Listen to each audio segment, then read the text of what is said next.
الحمد لله رب العالمين الرحمن الرحيم مالك يوم الدين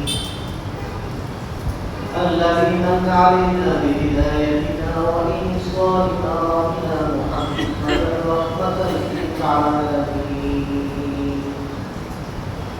وهو متمم مكارم الأخلاق ومعلم الخلائق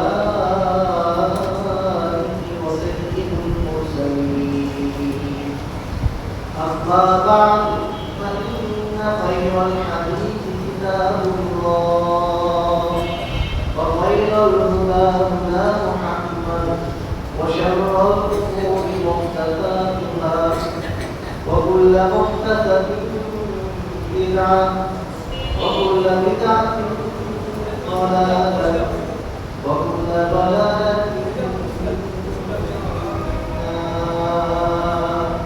فقد قال الله تعالى في كلامه المجيد وفرقانه الحكيم وسلطانه العظيم من الشيطان الرجيم. بسم الله الرحمن الرحيم. إن عدة الشهور عند الله 12 شهرا في كتاب الله يوم خلق السماوات والأرض منها 4 حرم ذلك الدين القيم فلا تظلموا فيهن أنفسكم.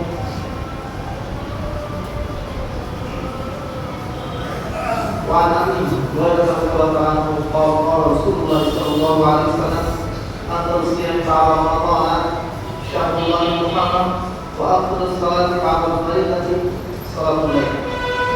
رواه مسلم.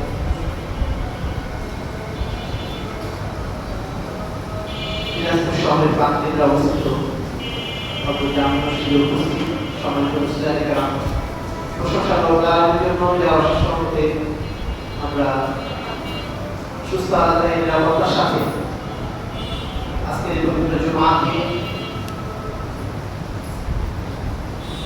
জুমা সালাত আদায় করার জন্য একত্রিত হতে পেরেছি। আমরা আমাদের অবস্থানের কারণে শিক্ষা আদায় করছি আলহামদুলিল্লাহ। দুরূদ সালাম ও শুকর শেষ করে আহমদ মুস্তাফা সাল্লাল্লাহু আলাইহি ওয়াসাল্লামের প্রতি, যিনি আমাদের একমাত্র আদর্শ, যে আদর্শ অনুসরণের জন্যই আমরা আমাদের সর্বোচ্চ প্রয়াস চালিয়ে যাই, যে আদর্শের একনিষ্ঠ অনুসারী হওয়ার জন্যই আমরা নিজেদেরকে আদর্শ হাদিস পরিচয় দিই, যার আদর্শকে সমাজের মধ্যে ছড়িয়ে দেওয়ার জন্যই আমাদের স্বামী প্রচেষ্টা। সেই রসিলের সঙ্গে সঙ্গে দরুদ পাঠ করছি আল্লাহুম্মা সাল্লি আলাইহি ওয়া আল্লাহুম্মা বারিক আলাইহি। সম্মানিত মুসলিম کرام, আরবি মাসগুলোর মধ্যে সর্বপ্রথম মাস হচ্ছে মুহররম মাস। গত সপ্তাহে নতুন একটা আরবি বর্ষ আসলো। আমরা সাধারণত ইংরেজি বর্ষের খবর জানি। 2025 সাল থেকে 26 সাল হলে বাংলাদেশে এমন একটি মানুষ পাওয়া যাবে না যিনি জানতে পারেন তাদের 26 সাল হয়েছে। অর্থাৎ ইংরেজি সালটা আমাদের বেশি প্রচলিত, কিন্তু আরবি সাল, আরবি বছর এটা আমাদের মাথায় তেমন থাকে না। আরবি বর্ষের যদি আমরা জিজ্ঞেস করি এখন কোন সাল, আমার মনে হয় ম্যাক্সিমাম আমরা বলতে পারবো। গত এক সপ্তাহ আগে আরবি নতুন বর্ষ বা হিজরি নতুন বর্ষ শুরু হয়েছে 1448 হিজরি। অর্থাৎ আজ থেকে 1448 বছর পূর্বে আমাদের নবী মুহাম্মদ রাসূলুল্লাহ সাল্লাল্লাহু আলাইহি ওয়াসাল্লাম তিনি মক্কা থেকে মদিনায় হিজরত করে এসেছিলেন। সেই হিজরি সনে বা সেই হিজরতের সনে এই হিজরি সন যেটা প্রায় 1448 বছর অতিক্রম করেছে, এবং এই হিজরি সনের প্রথম মাস হচ্ছে মুহররম। যদি ইসলামে দিবস পালন, মাস পালন এগুলো বিশেষ জরুরি বিষয় না, তবুও কিছু কিছু ক্ষেত্রে ইসলামে কিছু মাসের কথা বলা হয়েছে, কিছু সময়ের কথা বলা হয়েছে, যেগুলোকে আলাদা গুরুত্ব দেওয়া হয়েছে। তার মধ্যে মুহররম মাস অর্থাৎ আরবি মাসের প্রথম মাসকে আল্লাহ রাব্বুল আলামিন বিশেষ একটা গুরুত্ব দিয়েছেন, এবং সেই গুরুত্বের স্মরণে আল্লাহ রাসূল সাল্লাল্লাহু আলাইহি ওয়াসাল্লাম ঘোষণা দিয়েছেন যে ব্যক্তি আশুরার দিন সিয়াম পালন করবে সেই ব্যক্তি যেন আল্লাহ তাআলা পরবর্তী 1 বছরের যাবতীয় গুনাহ মাফ করে দেন। মাসটা এই মুহররম মাসে অবস্থিত। মুহররম মাসে দুইটা ফজিলত আমরা বলতে পারি। মুহররম মাস হচ্ছে আরবি মাসের প্রথম মাস। দ্বিতীয়ত এই মাসের মধ্যে রয়েছে আশুরার মতো একটা গুরুত্বপূর্ণ দিন। তৃতীয়ত আল্লাহ তাআলা পবিত্র কোরআনে চারটা মাসকে হারাম ঘোষণা করেছেন। সেই চারটা মাসের মধ্যে অন্যতম মাস হচ্ছে এই মুহররম। আল্লাহ বলেন ইন্না আইদাতাশ শুহুরি ইনদাল্লাহি ইসনা আশারা শাহর। নিশ্চয়ই আল্লাহ তাআলা তার গণনায় বছরকে ভাগ করেছেন 12টা মাসে। এই 12টা মাস আমরা ভাগ করি নাই, কোনো মানুষ ভাগ করে নাই। আল্লাহ তাআলা যখন থেকে সৃষ্টি জগৎ শুরু করেছেন তখন থেকে আল্লাহ বলেছেন যে এই 12টা মাস ভাগ করে দিয়েছেন বছর। ইয়াউমা খালাকাস সামাওয়াতি ওয়াল আরদ, যেই দিন তিনি আসমান জমিন সৃষ্টি করেছেন সেই দিন থেকে 12 মাস ছিল। এই 12 মাস আমাদের তৈরি করা। মিনহা আরবাআতুন হুরুম, এই 12টা মাসের মধ্যে 4টা মাসকে আল্লাহ বলেছেন এটা হচ্ছে হুরুম। হুরুম মানে একটা অর্থ হতে পারে সম্মানিত, আরেকটা অর্থ হতে পারে নিষিদ্ধ। যালিকা দীনুল কাইয়্যিম ফালা তাদরু ফিহিন্না আনফুসাকুম, এটাই হচ্ছে আল্লাহর কালামের প্রতিষ্ঠিত দিন। এবং তোমরা এই দিনগুলোতে, এই মাসগুলোতে অন্য কারোর উপরে জুলুম করো না। আল্লাহ তাআলা এই যে নির্দেশনা দিলেন পবিত্র কোরআনে, এই নির্দেশনা শুধুমাত্র মুসলমানদের জন্য ছিল না, এর আগেও যে সমস্ত জাতি চলে গেছে তাদের জন্য এই নির্দেশ ছিল। আর এই কারণে আমরা দেখি যারা কুরাইশ, আল্লাহ রাসূল সাল্লাল্লাহু আলাইহি ওয়াসাল্লাম যাদের মধ্যে এসেছিলেন সেই কুরাইশ যারা ছিল কাফের মুশরিক, তারা পর্যন্ত এই 4টা মাসকে বিশেষভাবে সম্মান করত। মুহররম, রজব, যুলকাদ, যুলহিজ্জা, এই 4টা মাসকে তারা বিশেষভাবে গুরুত্ব আরোপ করত। এবং সারা বছর মারামারি করলেও এই 4টা মাস তারা মারামারি করত না। এই 4টা মাসকে তারা বিশেষভাবে সম্মান করে করত। এই জন্য মুহররম মাস হচ্ছে এমন একটা মাস, এই মাসকে আল্লাহ তাআলা বিশেষভাবে সম্মানিত করেছেন। আবু হুরায়রা রাদিয়াল্লাহু আনহু বলেন যে আফদাল সিয়াম বা'দা রমাদান শাহরুল্লাহিল মুহররম, রমজানের সিয়ামের পরে সবচেয়ে গুরুত্বপূর্ণ সিয়াম, সবচেয়ে উত্তম সিয়াম হচ্ছে মুহররমের সিয়াম, আশুরা সিয়াম। এবং আল্লাহ বলেছেন শাহরুল্লাহিল মুহররম, অর্থাৎ আল্লাহর মাস হচ্ছে মুহররম। মুহররম মাসকে আল্লাহ তাআলা সম্মানিত করেছেন এভাবে, এটাকে বলা হচ্ছে শাহরুল্লাহ, অর্থাৎ আল্লাহর মাস, আল্লাহর নির্বাচিত মাস।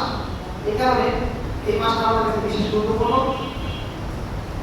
কাতাদা রাদিয়াল্লাহু আনহু বলেন সিয়াম ইয়াউমি আশুরা, আশুরা সিয়ামটা আল্লাহ রাসূল বলেন আহতাসিবু আল্লাহ, আল্লাহর কাছে আমি প্রত্যাশা করি আইয়ুকা ফিরাস সানাতা আল্লাতী ক্বাবলা, ইতিপূর্বে যে আল্লাতী ক্বাবলা, যেই মাসটা অতিক্রান্ত হয়ে গেছে, যে বছরটা অতিক্রান্ত হয়ে গেছে, সেই বছরের সমস্ত গুনাহ আল্লাহ তাআলা মাফ করে দেন। আব্বাস রাদিয়াল্লাহু আনহু, ইবনে আব্বাস রাদিয়াল্লাহু আনহু বলেন যে সুমু ইয়াউম আশুরা, আল্লাহ রাসূল বলেন যে তোমরা আশুরা সিয়াম পালন করো, ওয়াফারিকুল ইয়াহুদা ওয়ান নাসারা, এবং তোমরা ইহুদি এবং নাসারাদের মুখালিফ করো, তাদের বিপরীত করো। সুমু ক্বাবলাহু ইয়াওমান আও বা'দাহু ইয়াওমান, যখন তোমরা আশুরা সিয়াম রাখবে, আশুরা সিয়াম রাখবে সেই সাথে আগে একদিন যোগ করে নিও অথবা পরে আরেকদিন যোগ করে নিও। যেহেতু ইহুদিরা শুধুমাত্র 10 তারিখে সিয়াম পালন করে, মুসলমানরা সর্বক্ষেত্রে ইহুদিদের অনুকরণ থেকে বিরত থাকবে। ইহুদিদের অনুকরণ থেকে বিরত থাকবে, এই কারণে একটা দিন যোগ করে নেবে, হয় পরে অথবা আগে। অর্থাৎ আমরা 9 তারিখে এবং 10 তারিখে সিয়াম রাখবো, অথবা 10 তারিখে এবং 11 তারিখে সিয়াম রাখবো। কেনই আসুন ইবনে আব্বাস রাদিয়াল্লাহু আনহু বলেন যে নাম্বার 1 নবী সাল্লাল্লাহু আলাইহি ওয়াসাল্লাম এর ইহুদ মদিনা, আল্লাহ রাসূল যখন মক্কা থেকে মদিনায় আসলেন, আসার পর দেখলেন যে ইহুদিরা তারা একটা দিন সিয়াম পালন করে, সেই দিনটা হচ্ছে কি আশুরা দিন। তখন আল্লাহ রাসূল সাল্লাল্লাহু আলাইহি ওয়াসাল্লাম বলেন যে তারা কেন সিয়াম পালন করছে। সাহাবায়েরা বলেন যে ইহুদিরা এই জন্য সিয়াম পালন করে যে এই দিন ফেরাউন ডুবে পড়া মারা গিয়েছিল এবং মুসা আলাইহিস সালাম ফেরাউনের হাত থেকে তিনি রক্ষা পেয়েছিলেন, এবং মুসা আলাইহিস সালাম এই দিন শুকরিয়া স্বরূপ, নাজাত পাওয়ার কারণে শুকরিয়া স্বরূপ তিনি সিয়াম পালন করেছিলেন। ফলে ইহুদিরা এই দিনটাতে সিয়াম পালন করে মুসা আলাইহিস সালামের অনুসরণে। তখন আল্লাহ রাসূল বলেন ইহুদিরা যদি মুসা আলাইহিস সালামকে অনুসরণ করে, তো আমরা তো মুসা আলাইহিস সালামের অনুসরণ করার জন্য আরো বেশি হত্যা, অর্থাৎ আমরা সিয়াম পালন করব। তখন তিনি নির্দেশ দিলেন মুসলমানদেরকে যে তিনি নিজে সিয়াম পালন করেন এবং মুসলমানদেরকে নির্দেশ দিলেন তোমরাও সিয়াম পালন করো। আয়েশা রাদিয়াল্লাহু আনহা বলেন যেখানে আপনি আসলে ইয়মা তাসুবহু কুরাইশ জাহিলিয়াতে আসলে আপনি সিয়াম পালন করার এই যে রীতি এটা মুসলমানদের আগে কুরাইশরা পালন করত, যারা কাফের মুশরিক ছিল এরাও পালন করত। ওখানে রাসূলুল্লাহ সাল্লাল্লাহু আলাইহি ওয়াসাল্লাম তারপরে যখন আল্লাহ রাসূল সাল্লাল্লাহু আলাইহি ওয়াসাল্লাম সিয়াম পালন করা শুরু করলেন মদিনায় এসে, তখন সিয়াম পালন করবো আবার সিয়াম পালন করে দিতে তখন আর বলি না কুরাইশদের জন্য এটা একটা অবহেলিত সিয়াম ছিল, তারাও সিয়াম পালন করতো। তারপর আমাদের নবী মুহাম্মদ রাসূলুল্লাহ সাল্লাল্লাহু আলাইহি ওয়াসাল্লাম তিনি যখন জাহিলিয়াতে ছিলেন তিনিও এই সিয়াম পালন করতেন। তারপরে যখন রমজান সিয়াম ফরজ হয়ে গেল মদিনায় আসার পরে, তখন আল্লাহ রাসূল সাল্লাল্লাহু আলাইহি ওয়াসাল্লাম বলেন এই দিনটা সিয়াম পালন করতে পারো নাও করতে পারো, অর্থাৎ তখন হয়ে গেল। আগে ছিল ফরজ, রমজানের আগে রমজানের সিয়াম যতদিন ফরজ হয় নাই ততদিন পর্যন্ত আশা সিয়াম ছিল মুসলমানদের জন্য ফরজ, কিন্তু যখন আপনার রমজানের সিয়াম ফরজ হয়ে গেল তখন আল্লাহ রাসূল বললেন তোমরা ইচ্ছা করে রাখতে পারো নাও রাখতে পারো, অর্থাৎ তখন হয়ে গেল।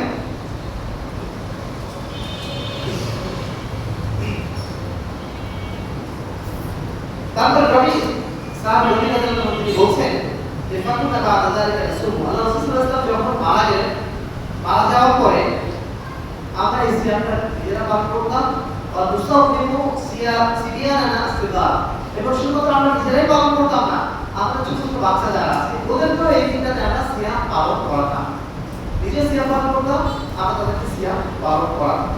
সুতরাং আমাদের কর্তব্য কি হবে? এই আশুরা উপলক্ষে আমাদের কর্তব্য হবে আমরা 2 দিন সিয়াম রাখবো। আল্লাহ রাব্বুল আলামিন নবী মুসা আলাইহিস সালাম তার নাজাতের শুকরিয়া কারণ মুসা আলাইহিস সালাম তিনি ফেরাউনের কাছ থেকে নাজাত পাওয়ার কারণে শুকরিয়া স্বরূপ যে সিয়ামটা পালন করেছিলেন, আমরাও মুসা আলাইহিস সালামের নাজাতের সেই স্মৃতি স্বরূপ আমরা এই সিয়াম পালন করবো আর একটা সিয়াম যোগ করে 2 দিন সিয়াম পালন করবো। কি জন্য? আমরা ফেরাউন মুসা যে কাহিনী কোরআনে বর্ণনা করা আছে সেই কাহিনী থেকে শিক্ষা নেওয়ার চেষ্টা করব। শুধুমাত্র সিয়াম পালন করলাম কিন্তু জানলাম যে কেন সিয়াম পালন করলাম, এটা আমাদের জন্য একটা মুসলিম হিসাবে এটা আমাদের জন্য সমীচীন নয়। আমাদের অবশ্যই জানার চেষ্টা করি যে কেন এই যে সিয়াম পালন করছি আর কি ঘটনাই বা ঘটেছিল মুসা ফেরাউনের মধ্যে। আমরা সবাই পড়েছি গল্পগুলো, তারপর আবার পড়ার চেষ্টা করবো, সেখান থেকে কিছু আমরা বোঝার চেষ্টা করবো। প্রথমত ফেরাউনের সাথে মুসা আলাইহিস সালামের যে যুদ্ধটা ছিল, যে লড়াইটা ছিল, এটা মূলত তাওহীদের লড়াই ছিল। ফেরাউন বলেছিল আনা রাব্বুকুমুল আ'লা, আমি তোমাদের সবচেয়ে বড় রব, সবচেয়ে বড় প্রভু। মুসা আলাইহিস সালাম তাকে মেনে নেন নাই। মুসা আলাইহিস সালাম তাকে মেনে নেন নাই বলে তার সাথে সংঘাতটা অপরিহার্য হয়ে গেল। ফলশ্রুতিতে মুসা আলাইহিস সালামকে তিনি হত্যা ষড়যন্ত্র করলেন, পারলেন না, তারপরে তাড়িয়ে দেওয়ার ষড়যন্ত্র করলেন। পরবর্তীতে কি ঘটনা ঘটল সেটা আপনারা জানেন। মূল বিষয় ছিল এটা ছিল তাওহীদের লড়াই। ফেরাউন চেয়েছিল নিজের প্রভুত্ব ঘোষণা করতে, মুসা আলাইহিস সালাম বলছিলেন যে না, আমার রবই তিনি হচ্ছেন এই পৃথিবীর নিয়ন্তা, তিনি এই পৃথিবী নিয়ন্ত্রণ করেন, তিনি হচ্ছেন সবচেয়ে বড় প্রভু। তোমরা কেউ প্রভু নাও, মানুষ যত প্রভু দাবি করুক না কেন, মানুষ যতই করুক না কেন, জনগণ সার্বভৌম ক্ষমতার অধিকারী, জনগণ জীবন সার্বভৌম ক্ষমতার অধিকারী হবে না। সার্বভৌম ক্ষমতার অধিকারী একমাত্র আল্লাহ রাব্বুল আলামিন আছেন, তিনি থাকবেন কেমন পর্যন্ত, তিনি কেমন পর্যন্ত কেন আল্লাহ রাব্বুল আলামিন তিনি সদা সর্বদা চিরঞ্জীব হাইয়ুল কাইয়্যুম দায়িত্ব থাকবেন, তিনি সদা সর্বদা সার্বভৌম ক্ষমতার অধিকারী, তার উপরে কেউ নেই। এই ঘোষণা আমাদেরকে উঠতে হবে। মুসা আলাইহিস সালাম যেমন ফেরাউনের ঘোষণা দিয়েছিলেন, পৃথিবীর সমস্ত নবী যেমন তৎকালীন সমাজে যারা প্রভুত্ব দাবি করেছিল তাদের বিরুদ্ধে তাওহীদের ঘোষণা দিয়েছিলেন, একজন মুসলিম হিসেবেও আমাদের চিরন্তন ঘোষণা থাকবে তাওহীদের পক্ষে, চিরন্তন ঘোষণা থাকবে শিরকের বিরুদ্ধে। সে যেই দাবি করুক না কেন প্রভুত্ব, যেই নিজের সার্বভৌমত্ব দাবি করুক না কেন, তাদের বিরুদ্ধে আমাদের লড়াই চিরন্তন থাকবে। দ্বিতীয় যে শিক্ষা, মুসা আলাইহিস সালাম ফেরাউনের বিরুদ্ধে লড়াইয়ে যে ধৈর্যের পরিচয় দিয়েছেন, যে তাওয়াক্কুলের পরিচয় দিয়েছেন, সেখান থেকে আমাদের শিক্ষা নিতে হবে। মুসা আলাইহিস সালাম যখন তার সৈন্যবাহিনী নিয়ে বা তার সঙ্গী-সাথীদের নিয়ে যখন তিনি দাঁড়িয়ে আছেন সমুদ্রের সামনে, এমন একটা পরিস্থিতি যে সামনে সমুদ্র, পিছনে বিরাট ফেরাউনের সেনাবাহিনী। মুসা আলাইহিস সালামের সহযাত্রী যারা আছেন তারা বলছেন, হে মুসা, আমরা তো ফেরাউনের কবল থেকে পালিয়ে আসলাম এতদূর, এখন তো আমাদের আর কিছু করার নেই, সামনে তো সমুদ্র, পিছনে ফেরাউনের বাহিনী। এখন তো আমাদের প্রচুর কাটা হয়ে যাবে হবে। ইন্না লামুত রাখুন, আমাদের কিন্তু ফেরাউন ধরে ফেললো, এখন আমরা কি করবো? তখন আমাদের নবী মুসা আলাইহিস সালাম একটু বিচলিত না হয়ে বলছেন, আল্লাহ ইন্না মাইয়া রাব্বি সায়াহদিন, হতেই পারে না, হতেই পারে না, হতেই পারে না, আমার সাথে আমার রব আছে, তিনি আমাকে অবশ্যই একটা পথ দেখাবেন। তোমরা বিচলিত হও না। এই কথা বলার পরে সেই গায়ে আওয়াজ আসলো, তারপর তিনি লাঠি নিক্ষেপ করলেন, ওই সমুদ্রের মধ্য দিয়ে একটা রাস্তা বেরিয়ে গেল, সেই পথ দিয়ে তিনি বেরিয়ে মারতে চলে গেলেন। ওই জায়গায় দাঁড়িয়ে নিজেকে একটু কল্পনা করুন, ওই সময় আল্লাহর উপর তাওয়াক্কুল করার মতো আর কিছু অবশিষ্ট থাকে কিনা? সামনে সমুদ্র, পিছনে এখন রসের বাইরে, মৃত্যু ছাড়া আর কোনো গত্যন্তর নেই। সেই সময় আল্লাহর উপর তাওয়াক্কুল করতে পেরেছিলেন বলেই এত বড় বিজয় তার কাছে ধরা দিয়েছিল। এমনি অভিমান নাই, এমনি আল্লাহর কাছে মাকবুল বান্দা হন নাই। আল্লাহর কাছে মাকবুল বান্দা হতে গেলে, আল্লাহর প্রিয় পাত্র বান্দা হতে গেলে এই তাওয়াক্কুলের পরিপূর্ণ দিতে হবে। এটা অত্যন্ত কঠিন হয়ে যাবে, এমন সময় আসবে মনে হয় আর পারলাম না। তারপরেও যদি কোনোভাবে আল্লাহর ভরসা রেখে এগিয়ে যাওয়া যায়, অবশ্যই আল্লাহ তাআলা এক সময় পথ দেখাবেন। আল্লাহ কত মাত্রার পরীক্ষা দেন, সেই পরীক্ষা উত্তীর্ণ হওয়ার জন্য সবর তাওয়াক্কুলের প্রস্তুতি আমাদের সর্বদা নিয়ে রাখতে হবে। সেই সাথে শুকরিয়া আদায়। আমরা যখন কোনো বড় ঘটনা ঘটে যায়, আমাদের জীবনে যখন বড় কিছু ঘটে যায়, আমরা শুকরিয়া আদায় না করে অনেক সময় ওই হল্লায় মেতে উঠি, অনেক সময় দাওয়াত দেওয়ায় মেতে উঠি, অনেক সময় মজা করায় মেতে উঠি। মুসা আলাইহিস সালাম কি করলেন? তিনি যখন নাজাত পেলেন, নাজাত পাওয়ার পর প্রথম কাজটা করলেন আল্লাহর শুকরিয়া স্বরূপ সিয়াম পালন করলেন। একজন মুসলমান সব অবস্থায় সে আল্লাহকে স্মরণ করবে, বিপদের জন্য আল্লাহকে স্মরণ করবে, আনন্দ সে আল্লাহকে স্মরণ করবে। কোন অবস্থাতে সে আল্লাহ স্মরণ থেকে নিজেকে ধরে রাখবে না। মুসা আলাইহিস সালামের এই সিয়াম পালনের ঘটনা আমাদের সে শিক্ষা দিচ্ছে। অনুরূপভাবে আরো বিষয় আছে, সেটা আমরা পরে যাবো। ওই যে বিষয়টা আজকে যে আশুরা সিয়াম আমরা রাখবো আগামী সপ্তাহে 26 তারিখ সম্ভবত আগামী শুক্রবারে আশুরা দিন, সেই দিন আমরা নিজেরা সিয়াম পালন করবো এবং আমাদের সন্তানদের সিয়াম পালন করার জন্য চেষ্টা করবো। এর মাধ্যমে ইনশাআল্লাহ আমরা চাইলে আমাদের বিগত এক বছরের গুনাহ মাফ করে দেবে ইনশাআল্লাহ। সেই সাথে আমরা এই সিয়াম পালন করবো মুসা আলাইহিস সালামের নাজাতের উপলক্ষে। এই কথা বাবা কেন বলছি, এখন আমাদের সেই বক্তব্যটা আসবে। মুসা আলাইহিস সালামের নাজাতের উপলক্ষে দুর্ভাগ্যের বিষয়, আমরা জানি যে আমরা যে বাংলাদেশে বসবাস করি, হাজারো ফেরকা, হাজারো মতবাদ বিধৌত একটা এলাকা। এক একজন এক এক আকীদা পোষণ করেন, এক একজনের মানহাজ এক এক রকম, এক একজনের চিন্তাধারা এক এক রকম, এক একজনের কথাবার্তা এক এক রকম, কারোর সাথে কারোর মিল নেই। আমরা যে ইসলাম পালন করছি, সেই ইসলামের নবী এক, সেই ইসলামের রব এক, কাবা এক, কুরআন এক, কিন্তু আমরা নিজেরা হাজারো দলের মতবাদে বিভক্ত হয়ে পড়ে আছি। ইসলাম আমাদের একটা নানা ব্র্যান্ডিং এর ইসলাম, ইসলাম আমাদের এখানে আছে পলিটিক্যাল ব্র্যান্ডিং ইসলাম, কোনটা আছে শিয়া ব্র্যান্ডের ইসলাম, কোনটা আছে সুফি ব্র্যান্ডের ইসলাম, নানা ধরনের ব্র্যান্ডে ইসলাম বিভক্ত হয়ে আছে। আল্লাহ রাসূল সাল্লাল্লাহু আলাইহি ওয়াসাল্লাম যেই ব্র্যান্ডের ইসলাম আমাদের কাছে দিয়েছিলেন, যে বিশুদ্ধ ইসলাম আমাদের কাছে দিয়েছিলেন, সেই ইসলামটা আমাদের কাছে না থাকার কারণে আমরা এতটাই একটা অবদান হয়ে আছি যে আমরা আশুরার মতো একটা গুরুত্বপূর্ণ সময়, মুহররমের মতো একটা গুরুত্বপূর্ণ মাসে যে ইবাদতটা আমরা পালন করছি, সেই ইবাদতটা আমরা যে উদ্দেশ্যে আল্লাহ রাসূল আমাদেরকে দিয়েছেন, সেই উদ্দেশ্য বাদ দিয়ে অন্য কোনো উদ্দেশ্যে পালন করছি। এই আশুরা দিবস বাংলাদেশের 99% মানুষ জানে এটা হচ্ছে কারবালা দিবস। এটা যে আশুরা দিবস এবং মুসা আলাইহিস সালামের নাজাতের উপলক্ষে দিবস, এটা আপনি কোথাও বলতে পারবেন না, কারো কোনো শুনবে না, সবাই বলবে এটা হচ্ছে কারবালা দিবস। আমাদের যত পত্রিকা আছে, সমস্ত পত্রিকা দেখবেন আশুরার ফজিলত সম্পর্কে বা আশুরা সম্পর্কে যে আর্টিকেলগুলো লেখা আছে, সবগুলো লেখা আছে এটা হচ্ছে কারবালা দিবস। 61 হিজরিতে হুসাইন রাদিয়াল্লাহু আনহু তিনি কুফাতে যে ইয়াজিদের সেনাবাহিনীর কাছে নিহত হয়েছিলেন, সেই ঘটনায় আপনারা সেখানে উল্লেখ করা দেখবেন। অথচ আসলে ইসলাম আল্লাহ রাসূলের জীবন দশাতেই আপনাদের বিধিবদ্ধ করা হয়েছিল। আল্লাহ রাসূল যখন জীবিত ছিলেন তখনই বিধিবদ্ধ করা হয়েছে, অথচ ইতিহাস রচনা করা হচ্ছে 61 হিজরির পর, অর্থাৎ আল্লাহ রাসূলের মৃত্যু আর অনেক বছর পরে। আল্লাহ রাসূল সাল্লাল্লাহু মৃত্যুর পরে ইসলামের নতুন কোনো বিধান কি নাযিল করা সম্ভব? আল্লাহ রাসূল সাল্লাল্লাহু যা বিধান দিয়ে গেছেন ওই বিধানের পরে নতুন কোনো বিধান দেওয়ার সুযোগ নেই। আসলে যে সিয়াম আমরা পালন করছি এটা কারাগার প্রসঙ্গ হচ্ছে না, এটা আল্লাহ রাসূল সাল্লাল্লাহু আলাইহি ওয়াসাল্লাম নাজাতের মুসার উপলক্ষে রাখতে বলেছেন, তাই রাখতে হবে। এই জিনিসটা আমাদের 99% মুসলমান জানে না বলে আমাদের এই বিষয়টা আবার নতুন করে আলোচনা করতে হচ্ছে। আমাদের ভাইদের কাছে এই আলোচনা পৌঁছে দেওয়ার জন্য চেষ্টা করতে হচ্ছে। সমাজ হচ্ছে প্রথম কথা হচ্ছে যে এই দিকটাকে কেন্দ্র করে দুই ধরনের জায়গা আমাদের বাংলাদেশে আছে। একটা হচ্ছে ধর্মীয় জায়গা, আর একটা হচ্ছে রাজনৈতিক জায়গা। এবং এই দুই জায়গাতে মূলত শিয়া ব্র্যান্ডিংয়ের কারণে, শিয়াদের কারণে আমাদের সমাজ চলে এসেছে, যেটা আমরা নিজেরাও জানি। আমরা হয়তো অনেকে শিয়াদেরকে পছন্দ করি না, শিয়া মতবাদকে আমরা ঘৃণা করি, আমরা মনে করি এই শিয়া মতবাদ মুসলমানদের কোনো অংশ না। তারপরেও তাদের কথা, তাদের সংস্কৃতি আমরা অবচেতনভাবে লালন করে যাচ্ছি। এই বাংলাদেশে একসময় শাসক যারা ছিলেন তাদের মধ্যে শিয়া ছিল। আপনার নবাব সিরাজউদ্দৌলার নাম শুনেছেন? নবাব সিরাজউদ্দৌলা তিনি একজন শিয়া ছিলেন, তার বাবা ছিলেন শিয়া, আমি বলি না। সেই সাথে সাথে কিছু কিছু শাসক ছিলেন যারা শিয়াদের প্রতি বিশেষ প্রীতি রাখতেন, এবং তারাই বাংলাদেশের প্রথম ওই ইমাম বাড়া, আপনার ঢাকাতে এই ধরনের ইমাম বাড়াগুলো তারাই প্রথম স্থাপন করেন এবং শিয়া সংস্কৃতি বাংলার মধ্যে ছড়িয়ে দেন।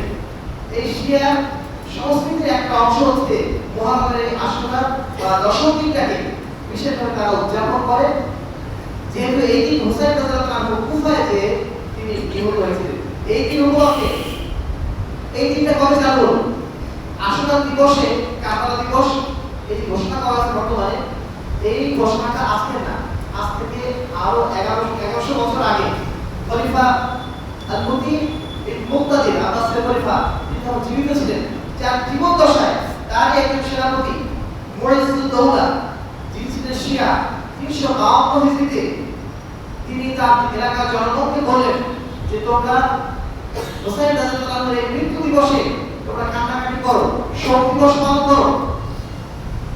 তখন যারা স্থানীয় শিয়া ছিল তারা এই দিনটাকে নতুন করে উদযাপন করা শুরু করলেন, এবং সেই দিন থেকে আশুরা দিবসটা নাজাতের মুসা দিবস থাকলো না, এটা হয়ে গেল কারবালা দিবস।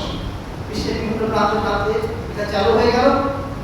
এবং এই দিন শিয়ারা তারা কালো পোশাক পরে, হুসাইন রাদিয়াল্লাহু আনহু মারা গেছেন এই উপলক্ষে তারা শোক দিবস মনে করে এই দিবসে তারা কালো পোশাক পরে এবং তারা হাতে জিনজির দিয়ে নিজেদের গায়ের উপরে ছুরির ফলা মেরে তারা নিজেদের রক্তাক্ত করে দেন। যেহেতু এই হুসাইন রাদিয়াল্লাহু আনহু রক্তাক্ত হয়েছিলেন সেই স্মরণে তারা নিজেদের রক্তাক্ত করে, সেই দিনে একটা তাজিয়া মিছিল তারা বের করে, একটা কল্পিত একটা কফিন তারা নিয়ে তারা মিছিল বের করে। তারপরে যেভাবে হিন্দুরা তাদের মূর্তিকে বিসর্জন দেয় ঠিক সেইভাবে তারা তাদের তাজিয়াকে মানে কোন একটা জায়গায় যে বিসর্জন দিয়ে আসে। হিন্দুয়ানি সংস্কৃতি এবং পারসিক সংস্কৃতির একটা মিশ্রণ করেছে এখানে, যেটা শিয়া পালন করে। এমন মজার বিষয় হচ্ছে ইরানের শিয়ারা কিন্তু এখন তাজিয়া মিছিল পালন করে। তাদের মিছিলে বাংলাদেশ, ভারত, পাকিস্তানের মধ্যে চলে, ওদের আলাদা সিস্টেম, ওরা অন্যভাবে করে। কিন্তু বাংলাদেশ পাকিস্তানে এটা একটা বিশেষ একটা উৎসব বা বিশেষ একটা সিস্টেম আছে। মজার বিষয় হচ্ছে এটাকে তারা শোক দিবস হিসেবে পালন করছে। আর আমরা মুসলমানরা আহলে সুন্নাত ওয়াল জামাত যারা, তারা কিন্তু আশুরা দিনটা পালন করি মূলত শুকরিয়া দিবস হিসেবে। যেটা ছিল শুকরিয়া দিবস সেটাকে তারা বানিয়ে দিয়েছে শোক দিবস, এবং আমরা 99% মুসলমান বর্তমানে আশুরা দিবসটাকে শোক দিবস হিসেবে পালন করছি। এই দিবসে আরো যে খারাপ কাজগুলো তারা করে, এই কাজগুলো করলে আমরা জীবনে কখনো কারবালা মাফ করব না। এই দিন তারা বিশেষভাবে আবু বকর, ওমর এবং ওসমান রাদিয়াল্লাহু আনহুকে জানিয়ে দেওয়ার জন্য একটা বিশেষ সেগমেন্ট রাখে। এই দিনটাতে তারা আলাদাভাবে তাদেরকে গালিগালাজ করে, কারণ তারা মনে করে যে আলী রাদিয়াল্লাহু আনহু তিনি ছিলেন চতুর্থ খলিফা, যদিও হয়েছেন, তবে তারই হওয়া কথা ছিল প্রথম খলিফা। প্রথম তিন খলিফা ষড়যন্ত্র করে আলী রাদিয়াল্লাহু আনহুকে খলিফা হতে দেন নাই। এজন্য তারা মনে করে যে প্রথম তিন খলিফা তারা মুরতাদ, এবং তাদেরকে যারা সমর্থন করবে তারাও মুরতাদ, সবাইকে তারা মুরতাদ ঘোষণা দিয়ে বসে আছে। অর্থাৎ আমরা যারা এখানে বসে আছি আমাদের বাংলাদেশে, অন্ততপক্ষে শিয়াদের সাপোর্ট করলেও কোনো মুসলমান আবু বকর, ওমর, ওসমান রাদিয়াল্লাহু আনহুকে গালি দেবে? কখনো দেবে না, কখনো তাদেরকে কাফের মনে করবে না। কিন্তু শিয়াদের মতে মুসলিমদেরকে গালি দেবে না, তারাও কাফের হয়ে যাবে। অর্থাৎ তাদের দৃষ্টিকোণ থেকে আমরা সবাই কিন্তু কাফের। আজকে আমরা অনেকে শিয়াদের প্রতি ভালোবাসা পোষণ করি, কিন্তু তারা কিন্তু আমাদেরকে কাফের বলে যায়। এই কিন্তু জেনে তাদের প্রতি একটা ভালোবাসা পোষণ করতে পারে। সবাই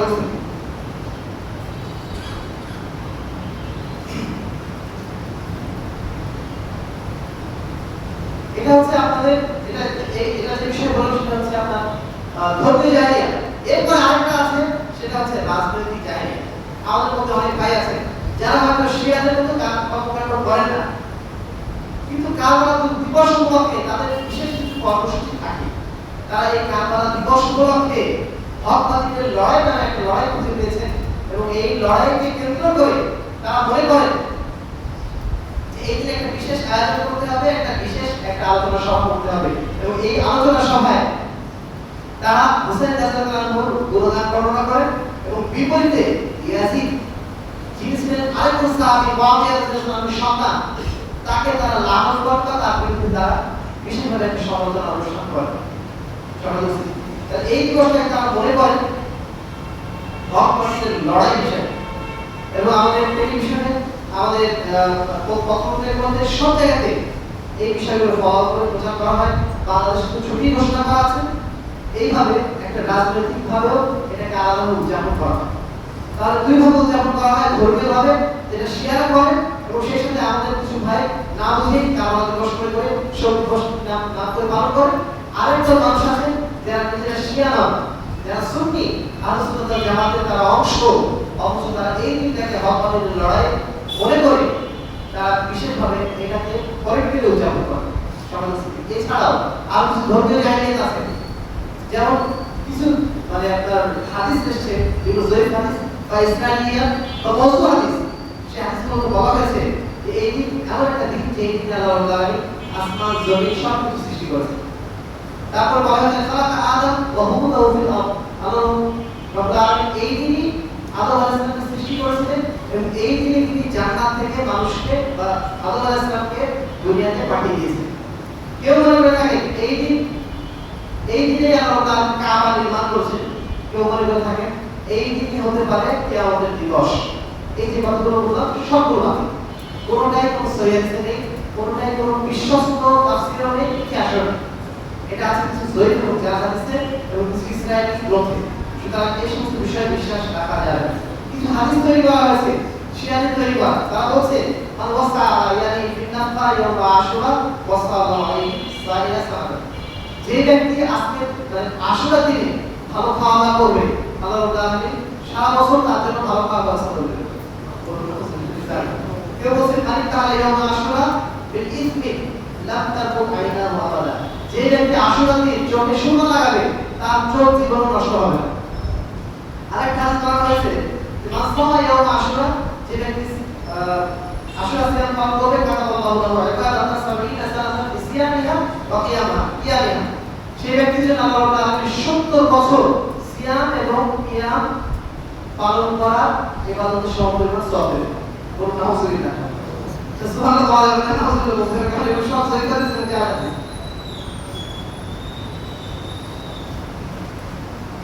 সবাই বুঝতে, এবার আমরা আসি যে আশুরা দিবস উপলক্ষে আমাদের সঠিক আকীদা কি হবে, সঠিক তথ্যটা কি হবে। প্রথম যে বিষয়টা আমাদের জানা প্রয়োজন যে এই দিনটা হচ্ছে শুকরিয়া দিবস, শোক দিবস না। এটা কথা বলেছে আশুরা দিবসটা মূলত শুকরিয়া দিবস, এটা শোক দিবস নয়, এটা আমাদের জানতে হবে। যদি কোনো ব্যক্তি আমাদের মধ্যে এমন থেকে থাকে যারা কারবালার নিয়তে সিয়াম পালন করে, ওই সিয়ামটা বাতিল হয়ে যাবে, ওই সিয়াম আল্লাহর কাছে কবুল হবে। কারণ আপনার নিয়তের সমস্যা, এটা আমল নিয়া প্রত্যেকটা কাজ হয় নিয়তের মানে উপর ভিত্তি করে।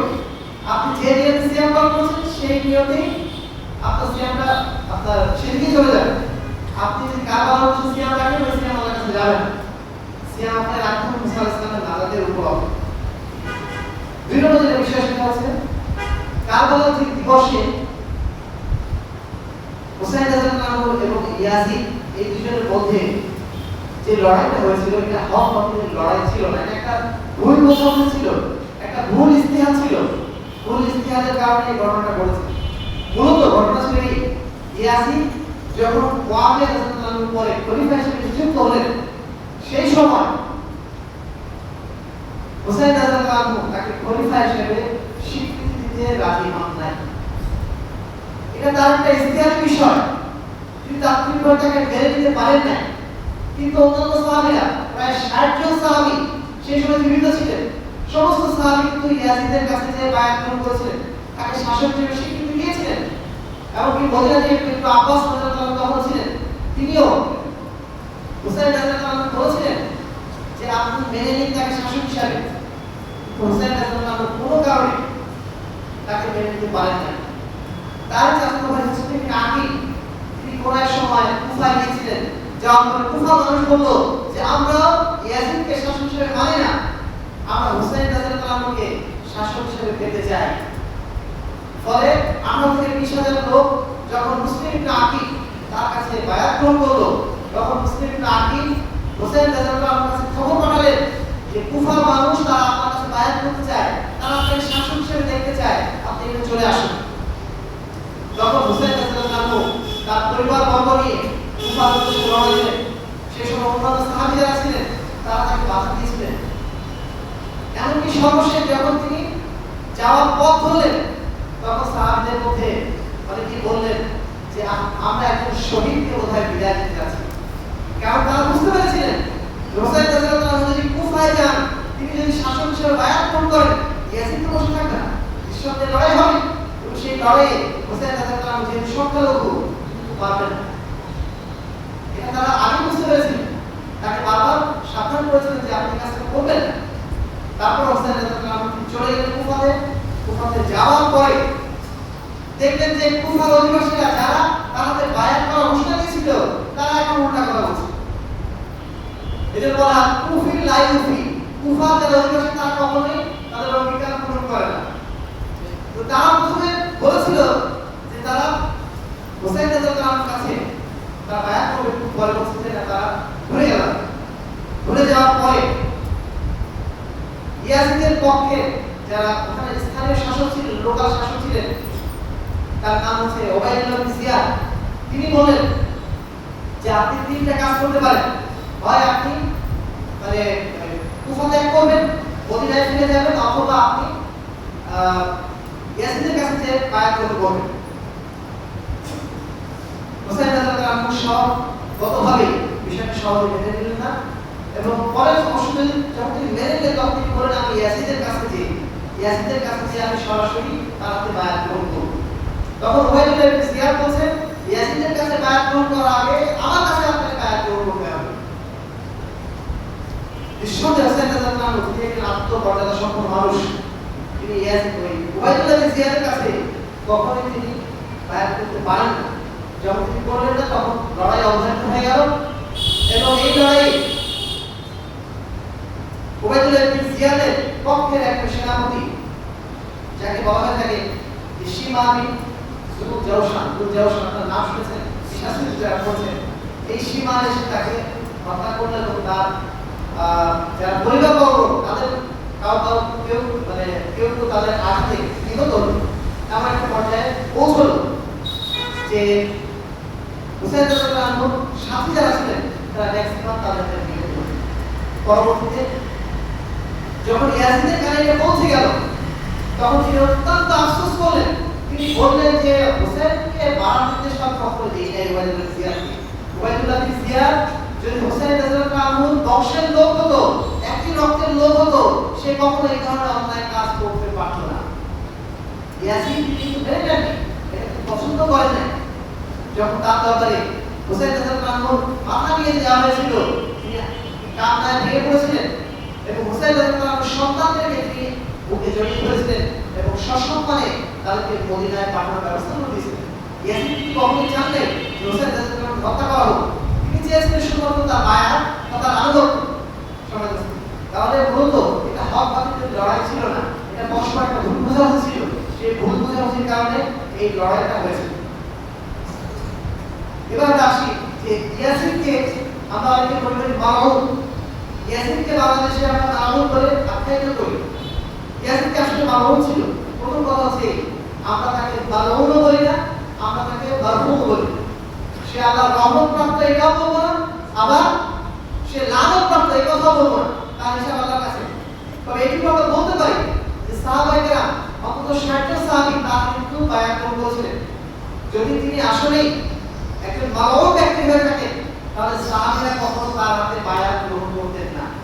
দ্বিতীয় কথা হচ্ছে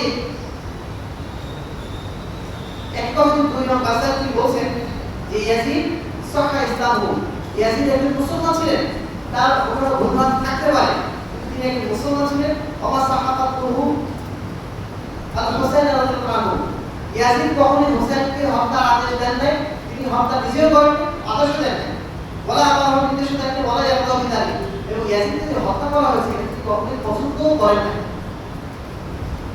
আল্লাহ রাসূল সাল্লাল্লাহু আলাইহি ওয়াসাল্লাম তিনি হাদিস বর্ণনা করেছেন যে আউয়ালু জাইশিন মিন উম্মতি ইয়াযুরুনা আল-নাহরা আল-বাহরা ক্বাদ আওজাহু, আমার উম্মতের মধ্যে সাগরে যারা প্রথম যুদ্ধ করবে, সমুদ্র পথে যারা প্রথম যুদ্ধ করবে, তারা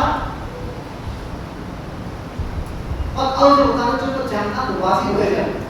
وقال اول جيش من امتي يغزون مدينه قيصر مغفور لهم, তারা বলেছে আমার উম্মতের মধ্যে সর্বপ্রথম যারা কনস্টান্টিনোপল অর্থাৎ আজকের যুগের তুরস্কের ইস্তাম্বুল, এই ইস্তাম্বুল যারা প্রথম জয় করবে, আল্লাহ বলেছেন তারা মাগফুর লাহুম, তাদেরকে ক্ষমা করে দেওয়া হবে।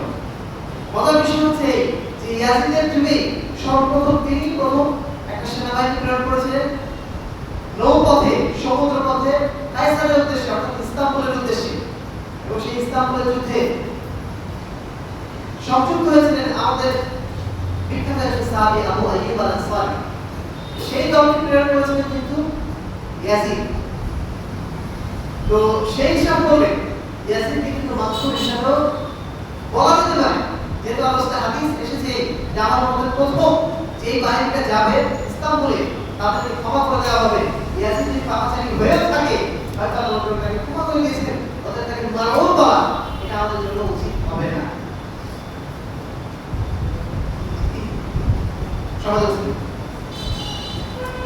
সর্বশেষ বিষয়টি যে কাবাকে সর্বশেষ হিসাবে আমরা কেন গ্রহণ করবো না, কারণ আমরা জানি যত নবী রাসূল মারা গেছেন প্রত্যেক নবী রাসূলের মৃত্যু দিনটা আমাদের জন্য কষ্টের দিন, তাই না?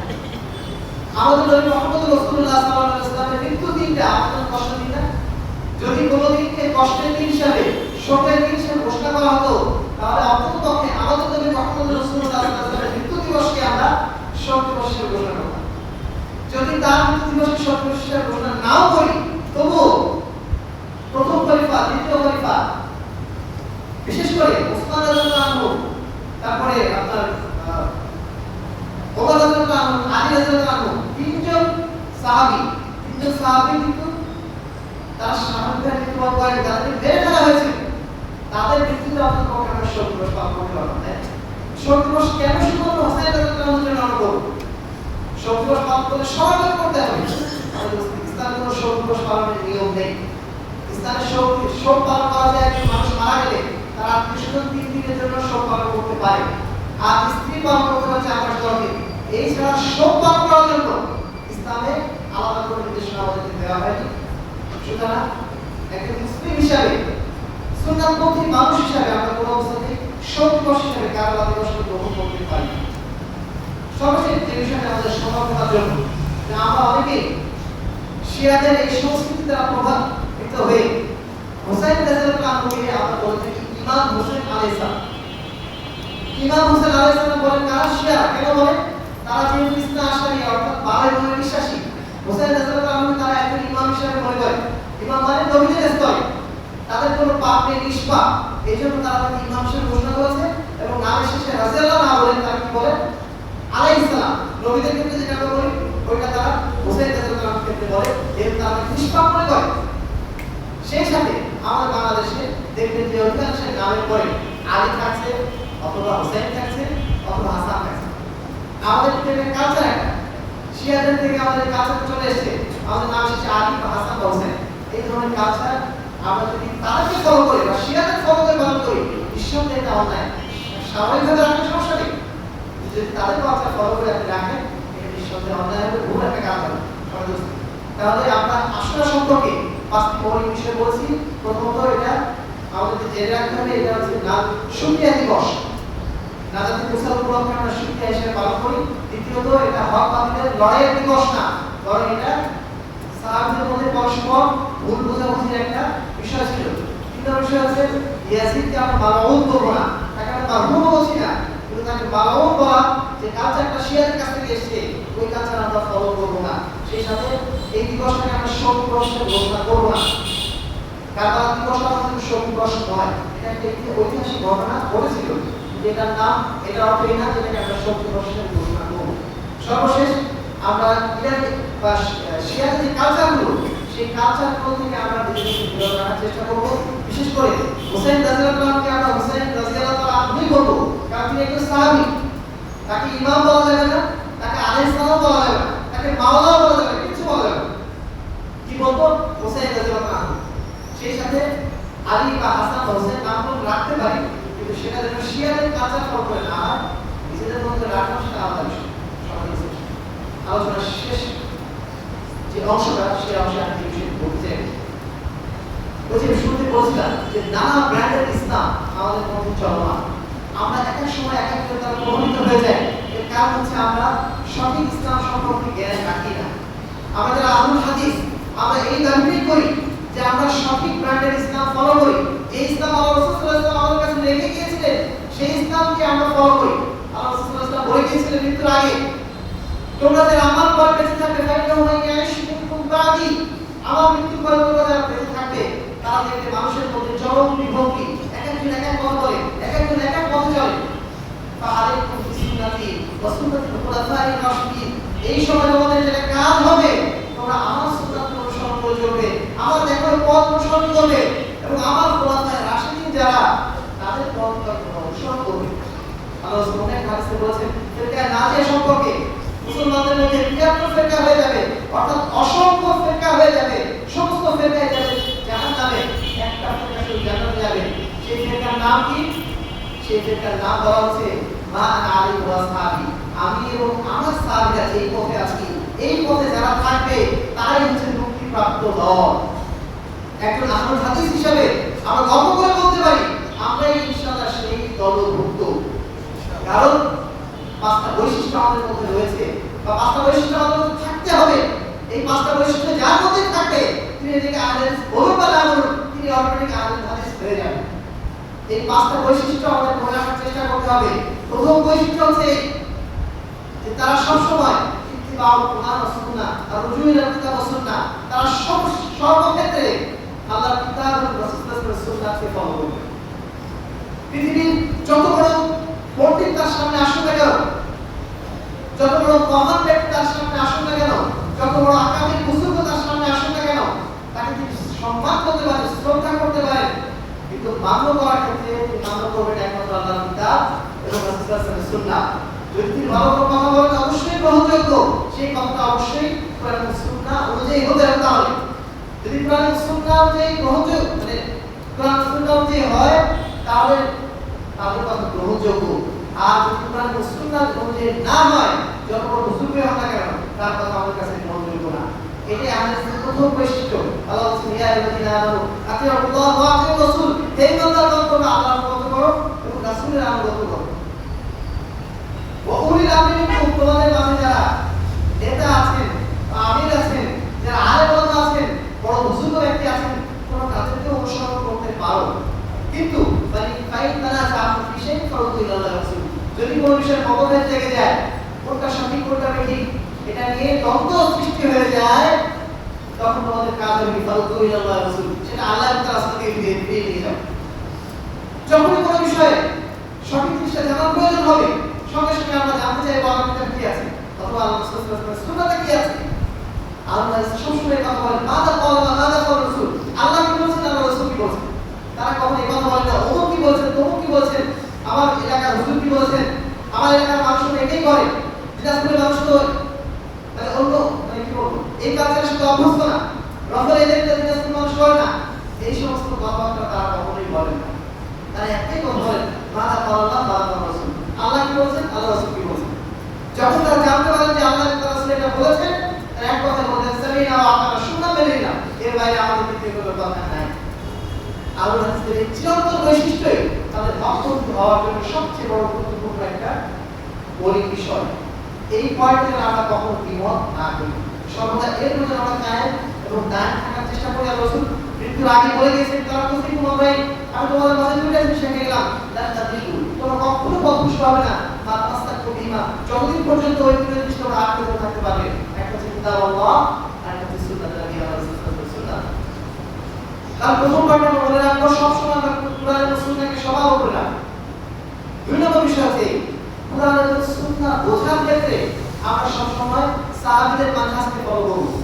কোরআন এবং সুন্নাহ বোঝার ক্ষেত্রে অনেক সময় এমন হতে পারে আমার বুঝে একরকম আরেকজন বুঝে আরেকরকম, একই আয়াত কিন্তু বুঝটা দুই রকম হতে পারে। এই যে দুই রকম বুঝ হয়ে যাচ্ছে, এই ক্ষেত্রে আমরা কোন বুঝটাকে ফলো করব? যেই বুঝটা সাহাবীদের বুঝের সাথে মিলে যায়। কারণ সাহাবীরা ছিলেন আল্লাহ রাসূল সাল্লাল্লাহু আলাইহি ওয়াসাল্লামের ডাইরেক্ট ছাত্র, তারা আল্লাহ রাসূলের কাছে সরাসরি ইসলামকে শিখেছেন। এজন্য তারা যেভাবে কোরআন ও হাদিসকে বুঝেছেন, তাদের বুঝটাই হচ্ছে সবচেয়ে সঠিক বুঝ, সবচেয়ে ইনট্যাক্ট বুঝ। এজন্য সেই বুঝটাকে আমরা সবসময় প্রাধান্য দেব।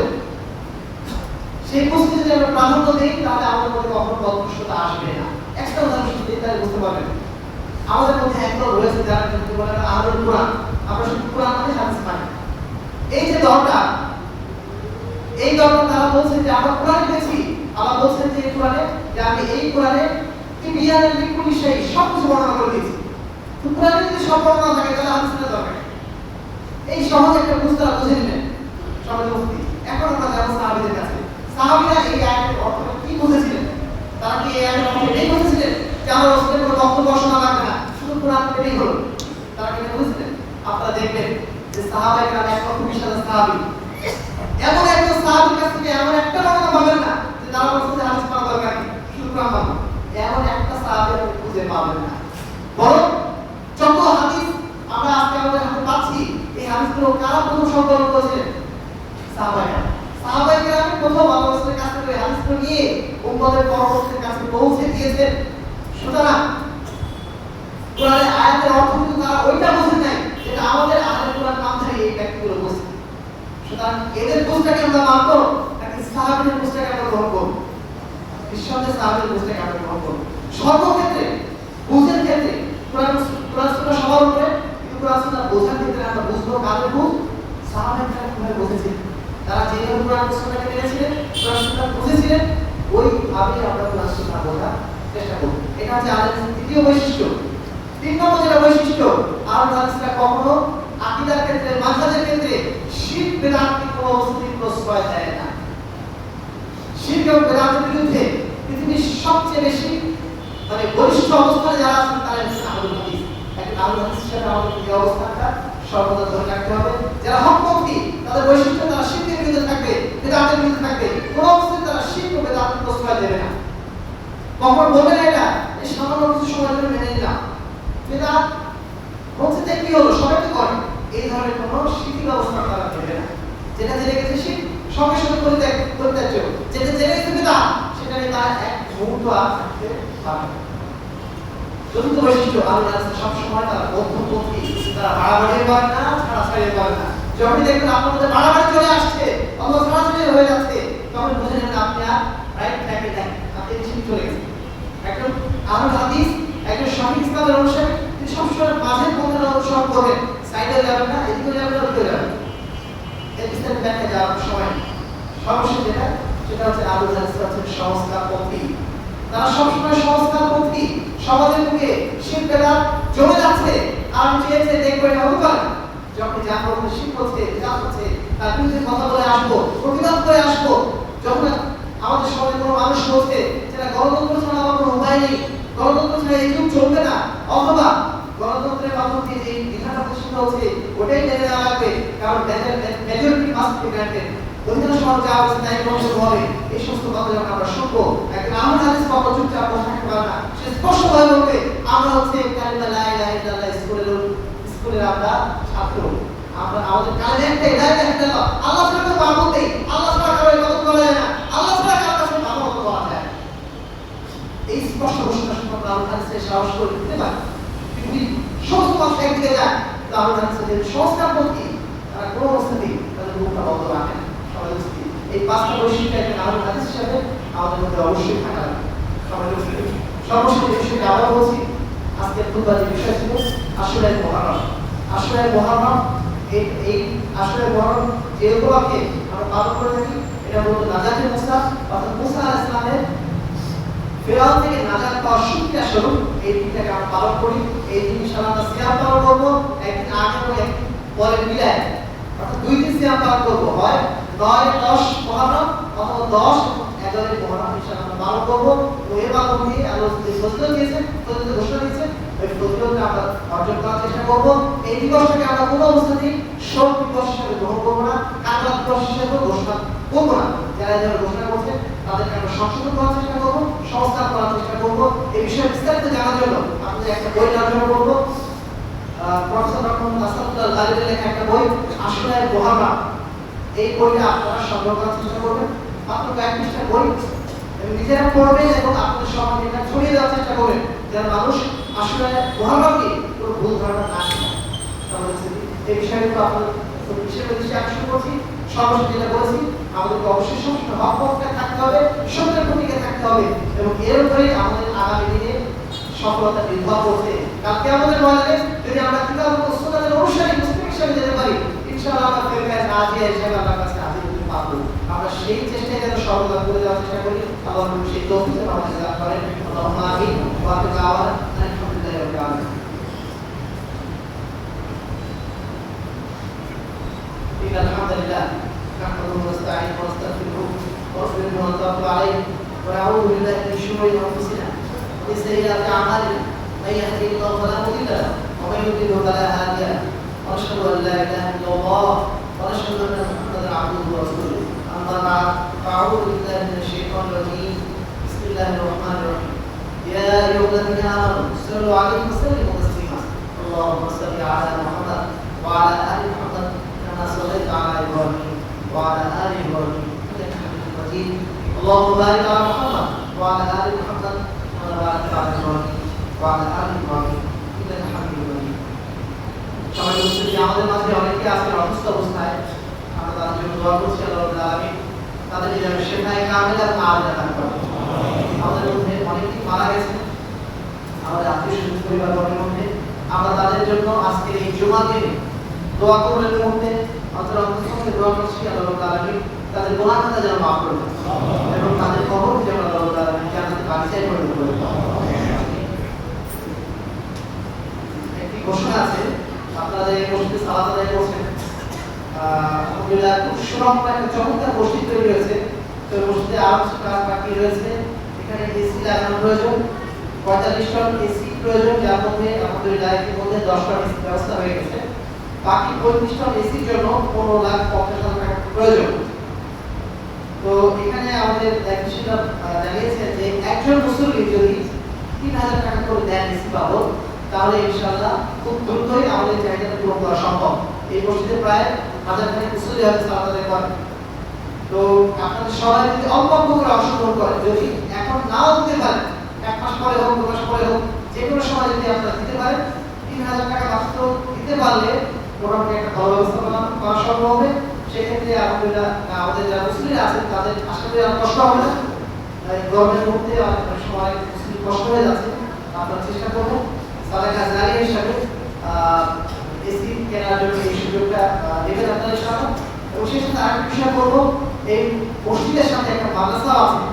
আমরা অনেক সময় মাদ্রাসার গুরুত্বটা বুঝতে পারি না, বিশেষ করে যারা আহলে হাদিস তাদের জন্য এই ধরনের মাদ্রাসাগুলো অত্যন্ত জরুরি, যেখানে ইসলামের সঠিক শিক্ষাটা দেওয়া হচ্ছে, ইসলামের বিশুদ্ধ আকীদা শিক্ষা দেওয়া হচ্ছে। এই বিশুদ্ধ আকীদা মানহাজ শিখে তারপরে আপনি অন্য কোথাও পাঠান, কিন্তু অন্ততপক্ষে এখানে 2-3টা ক্লাস পড়িয়ে কোরআনটা বিশুদ্ধভাবে শেখাবেন, ইসলামটা ভালোভাবে শেখাবেন, আকীদা মানহাজকে ভালোভাবে শেখাবেন, তারপর সে অন্য কোথাও যাক, তাহলে তুমি যেখানে যাক না কেন ইনশাআল্লাহ সে পথভ্রষ্ট হবে না। এই মসজিদের মাদ্রাসা হয়ে গেছে, এটা আপনাদের একটা নিয়ামত হিসেবে নেবেন এবং এখানে আপনাদের সম্মানের ইনশাআল্লাহ পড়ার চেষ্টা করবেন। تعبير عباد الله رحمكم الله إن الله يأمر بالعدل والإحسان وإيتاء ذي القربى وينهى عن الفحشاء والمنكر والبغي يعظكم لعلكم تذكرون اذكروا الله يذكركم وادعوه يستجب لكم ولذكر الله تعالى أعلى وأجل وأتقى وأكبر.